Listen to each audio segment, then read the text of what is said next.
Never before in history have there been as many people on Earth as there are at this moment. Our population numbers have shot up at a faster rate than ever seen before, starting in the mid-20th century. The world's population has increased about 4 times its size in only about 200 years. A big question that you may be asking yourself is, how is all this possible? Why are humans the only species able to exceed their carrying capacity? And to that question, there are numerous answers.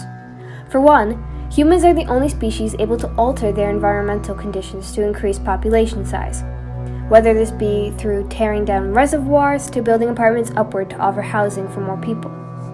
Another reason is that humans are the only species able to overcome density-dependent factors that would usually limit a population. A density-dependent factor may be something like a disease or a virus, but as seen in today's world, we have technology and medicines to help make ourselves immune to the virus or disease, solving a problem that would most likely stop other organisms from increasing their population size. What is the actual problem with overpopulation? The issue with overpopulation is that the human population continues to grow rapidly at a rate that is not sustainable for the Earth. We now have over 7 billion people on our planet, and that number continues to grow.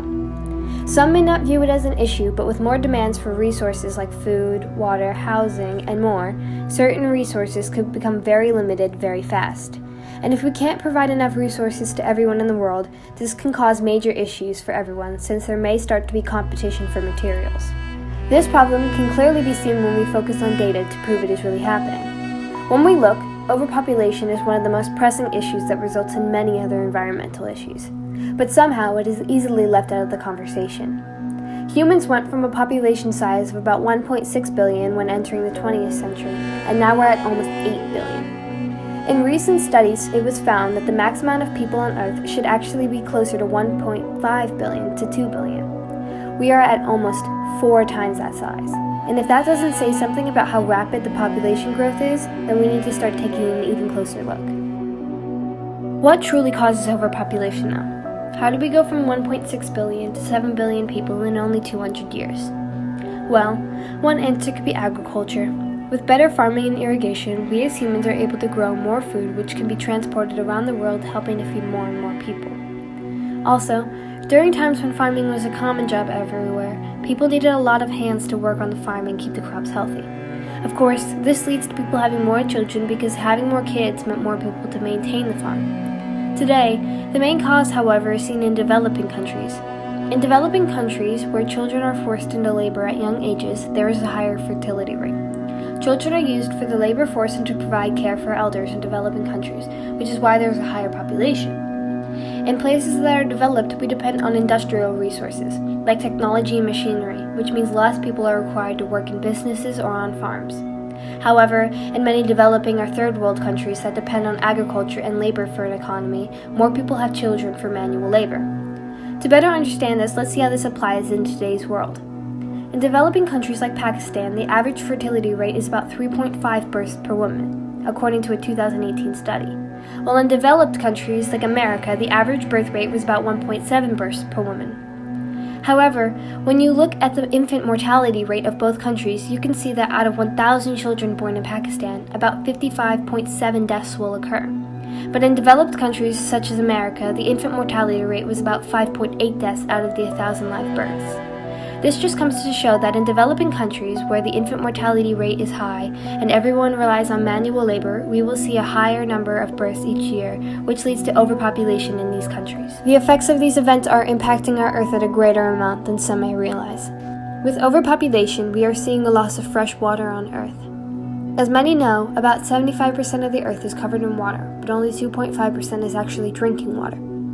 Fresh water is one, if not our most valuable resource, and we consume it at 10 times the rate that the Earth can replenish it.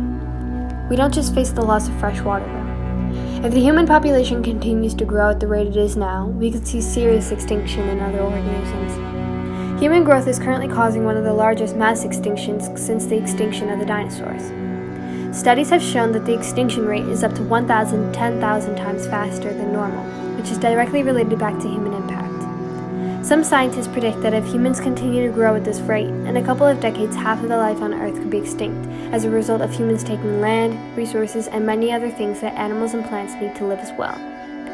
Lastly, a very obvious but important effect would be the depletion of natural resources. As the human population continues to grow, the Earth cannot regenerate resources quick enough to sustain life and our ecosystems. Due to this, we are using natural resources like fossil fuels, fresh water, land, and other things at such a rapid amount that the Earth cannot reproduce enough resources at the same rate humans need them. This will become an immediate problem in the future as we approach fewer resources and more people.